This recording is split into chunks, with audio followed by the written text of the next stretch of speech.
현재까지 모든 정황을 종합해 볼 때 경찰에서 유출된 정황은 없는 걸로 알고 있습니다. 경찰의 잘못이 있으면은 그에 상응하는 조치와 책임을 지도록 하겠습니다. 네. 처음에 경찰청장 지명 받았을 때 제일 먼저 떠오른 단어가 뭐던가요? 어떤 생각이 들었습니까? 뭐 책임감, 소명의식 같은 그런 게 좀 무겁게 다가왔습니다. 네, 오늘 아까 그 모두 발언에서도 그런 걸 많이 느꼈는데 특히 그 앞으로 국민의 신뢰를 좀 더 받기 노력하겠다라는 게 저도 눈에 띄었고 또 공감을 하는데 왜 그러면 후보자님은 경찰이 일선의 그 수많은 대다수의 경찰관들이 열심히 일하고 있는데도 불구하고 이렇게 신뢰가 아직도 부족하다고 이렇게 국민들이 느끼는지 한번 이유를 좀 얘기해 보십시오.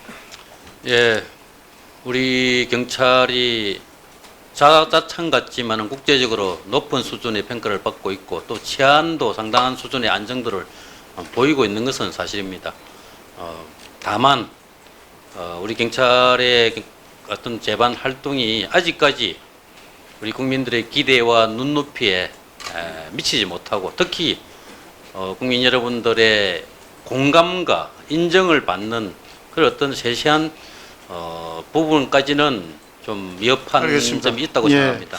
근데 저는 이번 그 박원순 서울시장 사건에 대해서도 경찰이 어떻게 보면 이 국민의 불신을 자초하고 있는 것이 아닌가 그런 생각이 듭니다. 왜냐하면 우선은 피해자가 고소를 하면서 이 고소 사실이 알려지지 않아야 한다고 신신당부를 했는데 어쨌든 경찰이 그 유출의 지금 진원지로 지목을 받고 있지 않습니까? 물론 경찰 입장에서는 억울할 거라고 생각합니다.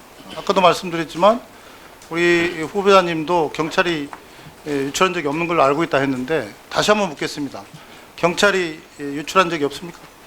현재까지 모든 정황을 종합해 볼 때 경찰에서 유출된 정황은 없는 걸로 알고 있습니다. 뭐 아까 존경하는 박수영 의원님도 얘기를 했지만 이게 어차피 검찰 수사가 이루어지고 또 다방면의 여러 가지에서 진상조사가 이루어지기 때문에 경찰이 만약에 유출이 됐다는 게 나오면 저는 경찰청장이 직을 걸고 이 문제에서 책임을 져야 한다 그런 생각을 갖고 있는데 어떻습니까? 가정을 전제로 해서 답변드리기는 어렵지만은 경찰의 잘못이 있으면은 그에 상응하는 조치와 책임을 지도록 하겠습니다. 네, 저는 이 사건을 보면서 이런 생각이 듭니다요. 경찰이 규정상 청와대에 보고를 해야 하고 또 내부 규정을 통해서 보고를 해야 하는 것은 뭐 인정을 하겠습니다. 또 그런 규정도 있고요. 근데 아까 그 존경하는 김형동 의원님께서도 얘기를 했는데 이 보고를 우리 후보자님도 받았다고 해서 처음에는 깜짝 놀랐습니다. 왜냐하면 현직 경찰청장이 아닌데 어떻게 받았냐 했는데 다만 경찰청장 내정자이기 때문에 청문회에 대비하고 해서 뭐 알려줬다는 것은 제가 이해는 합니다. 그러나 만에 하나 이런 것들조차도 국민들이 경찰을 더 불신하는 계기가 될 수 있다고 생각하는데 어떻습니까? 예, 공직 후보자는 필요한 최소한 범위 내에서 관련 사안을 보고받을 그 어떤 위치에 있다고 생각하고 보고한 사람이 판단해서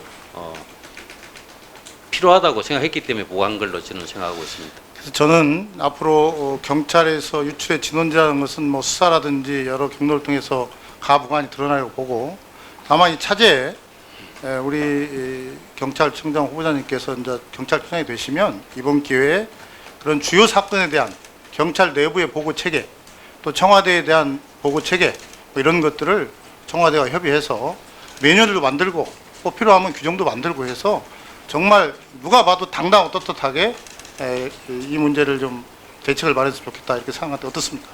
예, 의원님 지적을 유념해서 필요한 조치를 취하도록 하겠습니다. 네, 저는 15만 경찰의 대다수가 국민의 생명과 안전을 위해서 다 고생하고 있고 상대적으로 많은 열악한 환경에서 일하고 있다고 생각합니다.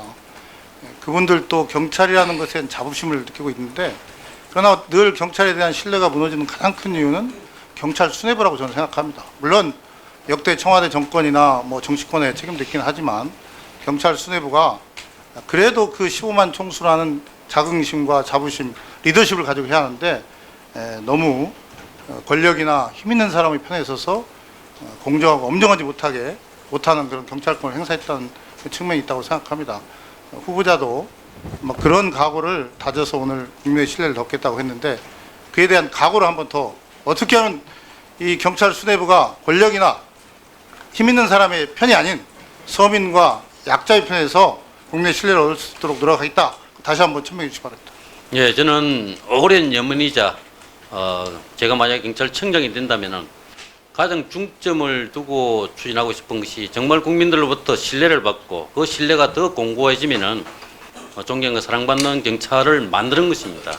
그렇게 하기 위해서 최우선적으로 정말 국민 안전을 최우선적으로 보호하고 미리 문제가 발생하기 전에 선제적으로 능동적으로 찾아서 해결해주는 그런 어떤 경찰 활동을 강조를 하도록 하겠습니다. 그리고 공정하고 그리고 결과를 수용할 수 있을 법 집행을 통해서 국민들이 억울하지 않도록 그리고 네. 법을 어긴 사람 반드시 처벌되는 관행을 정착시켜 나가도록 그렇게 해주시기 바라고 마지막으로 한 가지 더 말씀드리면 2018년에 국회에서 경찰의 수사 과정에서 인권보호 문제가 많이 지적을 하면서 제기되면서 인권보호를 위한 인권 정책관을 정책 담당관을 좀 만들어라 확장해라 그런 얘기를 좀 했었습니다. 근데 경찰이 내내 했지만 아직까지 안 되고 있지 않습니까? 왜 안 되고 있는 이유가 뭡니까?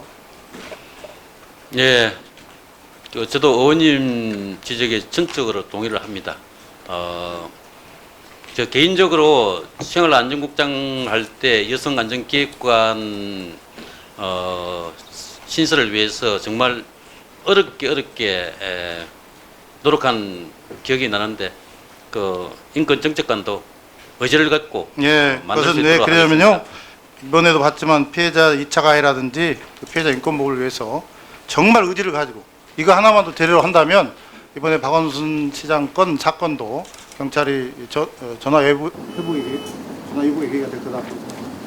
예, 의원님 말씀을 유념해서 추진을 하도록 하겠습니다.